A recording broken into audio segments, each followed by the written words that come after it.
La cathédrale Notre-Dame de Paris, chef-d'œuvre de l'architecture gothique, est le monument le plus visité de France. Elle est située dans le centre historique de Paris, sur l'île de la Cité, dans le 4e arrondissement.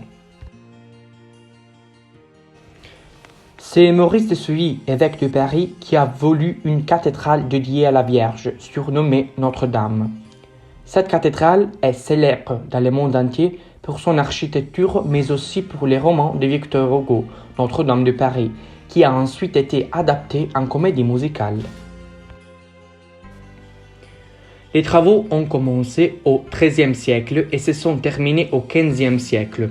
Malheureusement, la cathédrale a été endommagée pendant la Révolution française. D'abord transformée en temple de la raison, elle est devenue plus tard entrepôt de vent.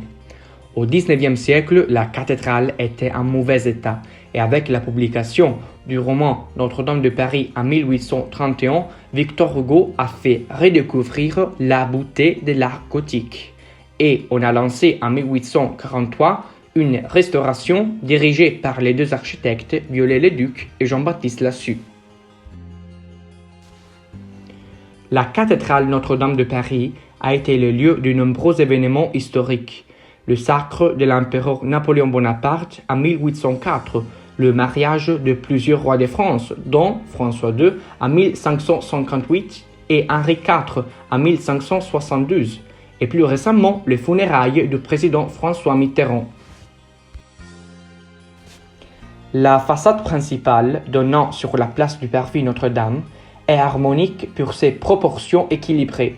La partie centrale est occupée par une rosace abritant une statue de la Vierge à l'enfant, entourée des deux anges avec les chandeliers. Dans la partie basse se situent trois portails, le portail de la Vierge au centre, le portail du Jugement dernier et le portail de Sainte-Anne.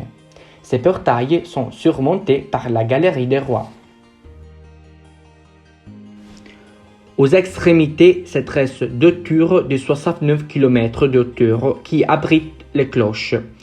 Sur la balustrade sont placées des chimères, créatures grotesques comme un cerbère, un griffon ou des animaux. Une chouette, un éléphant, un singe, un cormoran, un ourson et un oiseau denté. La chimère la plus célèbre est la strige, un démon femelle ailé. La façade est aussi caractérisée par le gargouille, c'est-à-dire des gouttières destinées à faire écouler les eaux de pluie à une certaine distance de mur, ornées d'une figure animale effrayante.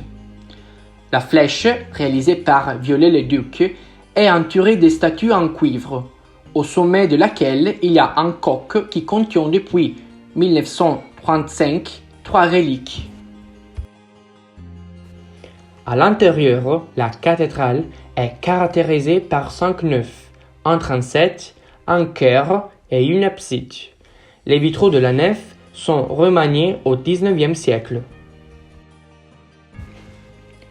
En 1991, ce monument est inscrit dans la liste du patrimoine mondial de l'UNESCO.